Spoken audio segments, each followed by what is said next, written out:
Hi students, welcome back to Only One Marks channel.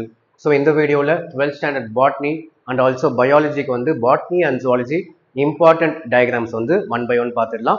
So pure science students botany பார்த்துக்கோங்க, biology students நீங்க பார்த்துக்கலாம். So botany ல பார்த்தீங்கன்னா important diagrams. First one 2 mark ல கேக்குற diagrams. Draw the diagram of ovule and label the parts. Very important, page number 10. Second question, draw the diagram of mature anther and label the parts. Page number 7. Draw and label the parts of first cell of the male gametophyte. Page number 9 ல 4 diagram இருக்கும். அதுல AN போட்டிருக்கும். அந்த diagram bookல clear mention பண்ணிருக்க மாட்டாங்க. First cell of male gametophyte. Next, fourth question, draw and label the parts of relative contribution of greenhouse gases. Biology students page number 156, botany students page number 179. Draw the structure of PBR 332, page number 75 ல இருக்கு. Okay. Next, so இதெல்லாம் important diagrams 2 markல கேக்குற diagram. Next 3 markல பார்த்துடலாம். அதே botany ல draw and label the structure of embryo sac. Very important, page number 12. Draw a pyramid from the given details. Hawk, plant, rabbit இது ஆக்சுவலா நம்ம draw பண்ணி label பண்ற மாதிரி question கிடையாது. Book back question தான், பட் நிறைய வாட்டி கேட்டிருக்காங்க. அதான் இந்த question இதுல கொடுக்குறேன் உங்களுக்கு ஸ்பெஷலா. Chapter 7 24th question. Draw the diagram of different types of aneuploidy. Page number 61 and 64. 61 pure science, biology students, 64 pure science.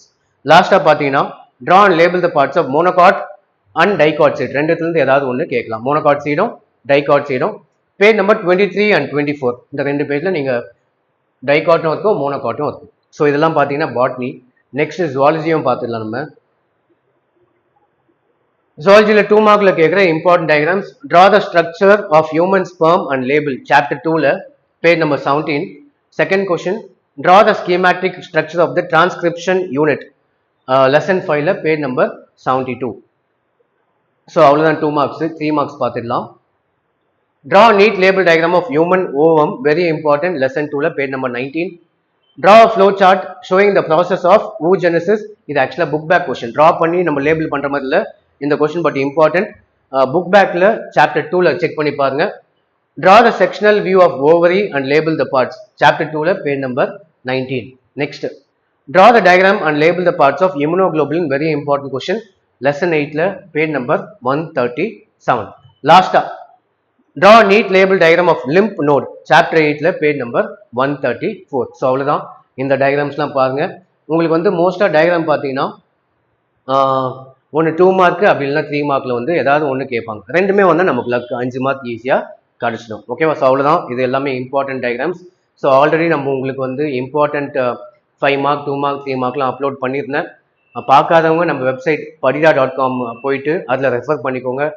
Website open பண்ணி வச்சுட்டு அதில் இருக்க கொஷின்ஸ்லாம் படிச்சிருக்கீங்களான்னு செக் பண்ணிக்கோங்க. ஓகே, நீங்கள் சென்டம் வேணும்னா பயாலஜியில் இருக்க 2 மார்க்ஸ் 3 மார்க்ஸ் மட்டும் இல்லாமல் பாட்னி அண்ட் ஜுவாலஜியில் நான் கொடுத்த 2 மார்க்ஸும் 3 மார்க்ஸும் பார்த்தா தான் 90+ இல்லை சென்டம்லாம் வாங்க முடியும். ஓகே, ஸோ நல்லா ப்ரிப்பேர் பண்ணுங்கள், எக்ஸாம் நல்லா எழுதுங்க. தேங்க்யூ.